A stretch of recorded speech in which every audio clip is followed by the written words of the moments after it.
Well, good evening to everyone. And what a wonderful gathering. And I want to thank my friend Cree and Siobhan. These guys are longtime friends. I was lieutenant governor, and the job of the lieutenant governor is to preside over the Senate, where you watch all 40 senators do their job. And Cree was always the favorite. All the pages at the end of the session always voted for Cree as their favorite, for Cree as the best tipper, for Cree as one of the best orators, and just all around good people. And what an amazing public service record that he's put together. And I'm so happy that Cree is here with me, with Tayosi, with Ian, and all of you to celebrate this wonderful anniversary, 10th anniversary of the Mandela Fellows Program. Please give Senator Deeds a round of applause. I'm very happy to be here, and I want to just say, I want to talk about three things. I want to talk about the Mandela Fellows, I want to talk about youth, and then I want to talk about history. So the Mandela Fellows. I am very honored that this is the third time that I have been to address the Mandela Fellows program.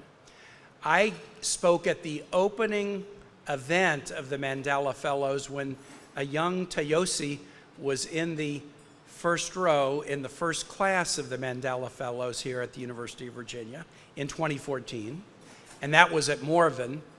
And then I spoke once at the closing ceremony here in the Rotunda 5 or 6 years ago. And I'm very honored to be back a third time to talk to you. And I am back here because of one person, Stuart Gamage. Stuart Gamage. For those of you who know Stuart, I needn't explain, but for those of you who never had the good fortune to meet her and know with her, I will explain briefly. Stuart Gamage, an amazing woman leader who worked in Congress, who worked in the White House, who worked in gubernatorial administrations in Virginia, but whose lifelong passion was Virginia higher education, both William and Mary and the University of Virginia. And Stuart was the leader of the Presidential Precinct. And Stuart, of all the things she loved, and I see great friends in the room, some family, I see Tim Sullivan, of all the things Stuart loved in her life, I would say that this particular program, YALI, UVA, and then the Mandela Fellows, might have been at the top of something that she really, really loved. Because she was a citizen of the world while a daughter of Virginia, and she was also extremely passionate about youth leadership. And Tayosi, you and others are really persuasive, but the person who got me here tonight was Jim Murray, who's a longtime friend.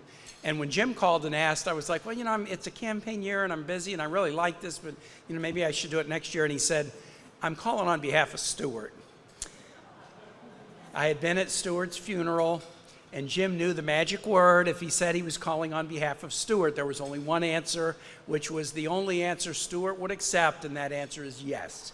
So I'm really happy to be here and just to honor Stuart as truly a remarkable leader and someone to whom this program meant so much. The other person that I want to talk about as I talk about the Mandela Fellows is President Obama. I consider myself a pretty good friend of President Obama, and we are friends for an unusual reason.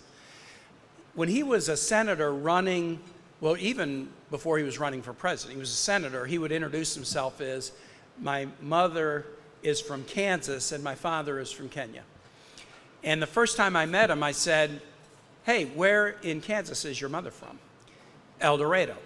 I said, well, my mother and grandmother's from El Dorado, Kansas.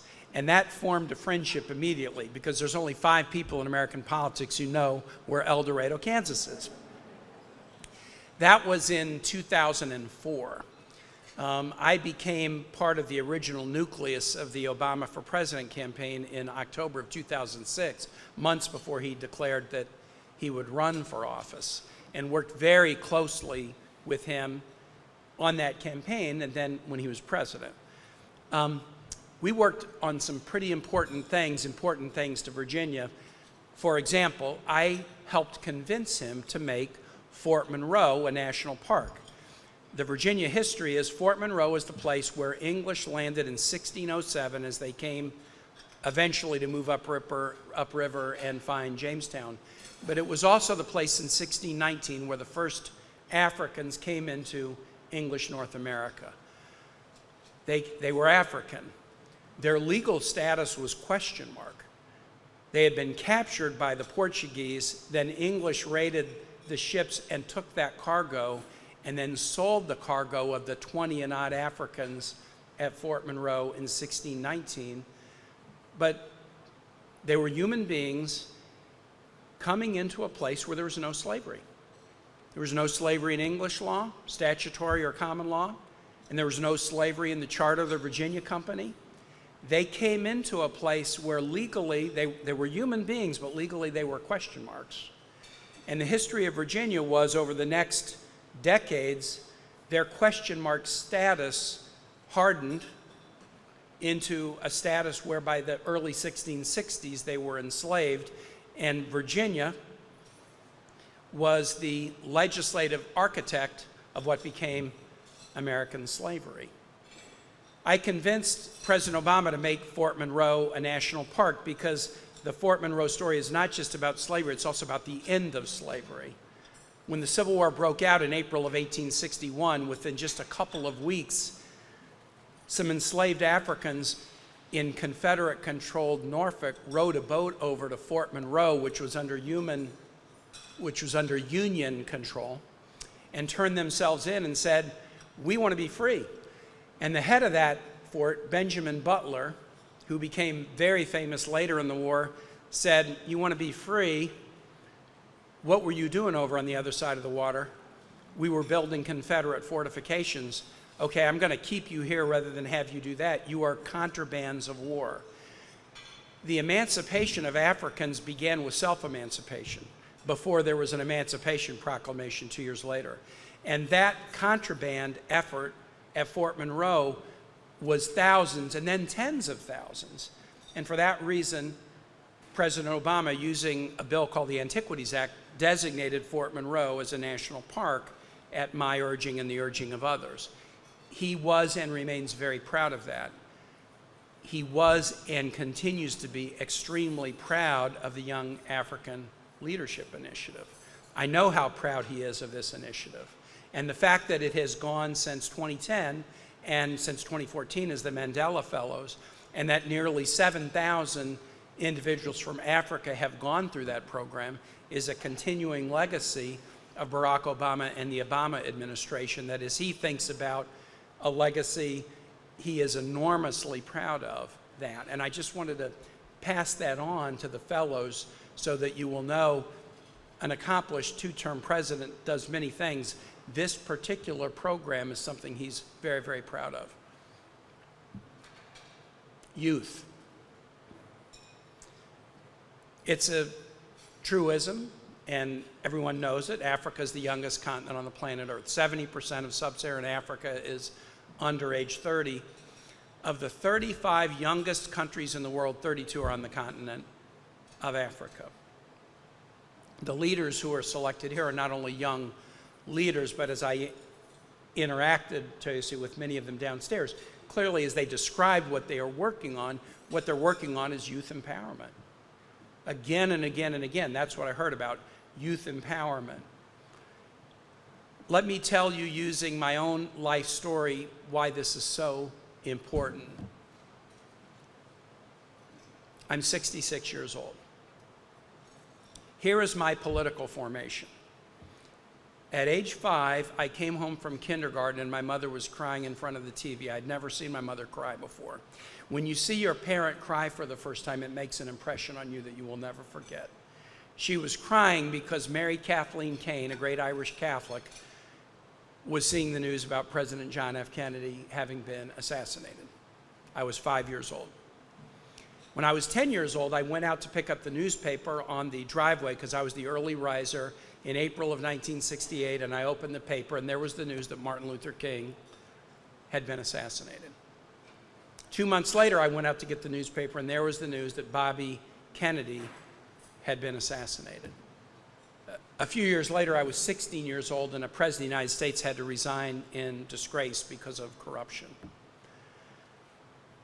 As a young person, I believed that adults had messed up the world.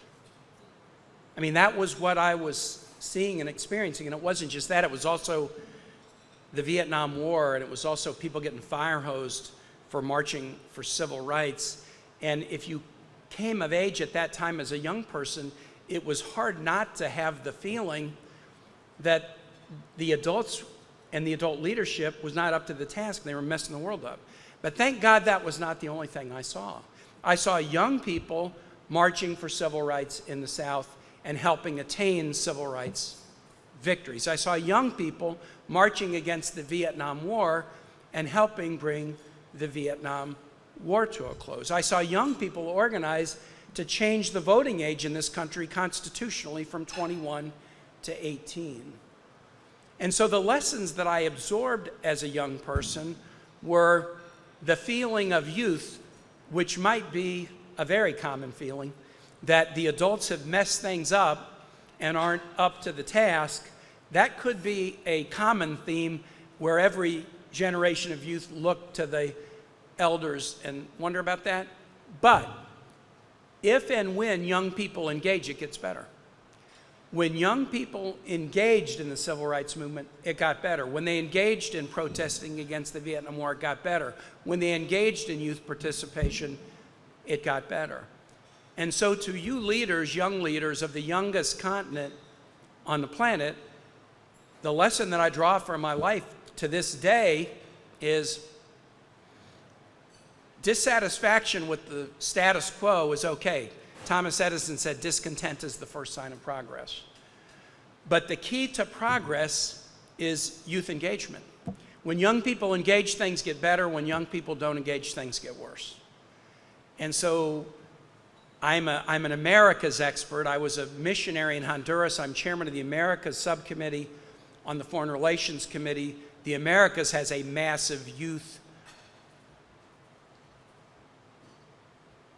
pool of talent and resources and richness and innovation, just as Africa does. America doesn't spend enough time on Africa and the Americas.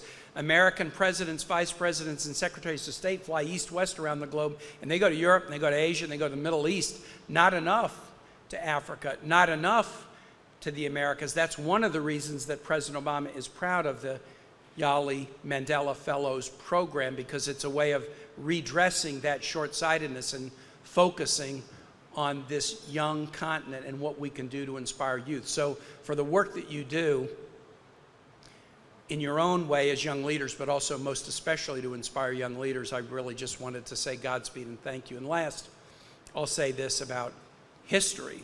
We're in a historic place. We're in a state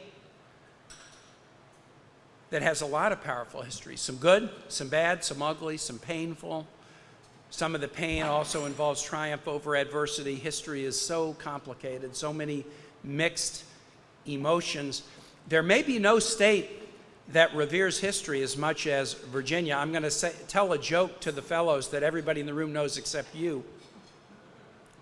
How many Virginians does it take to change a light bulb?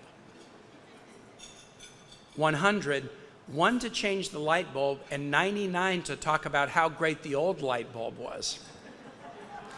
That's a stereotypical joke about Virginia, and it's a reference to our love of history.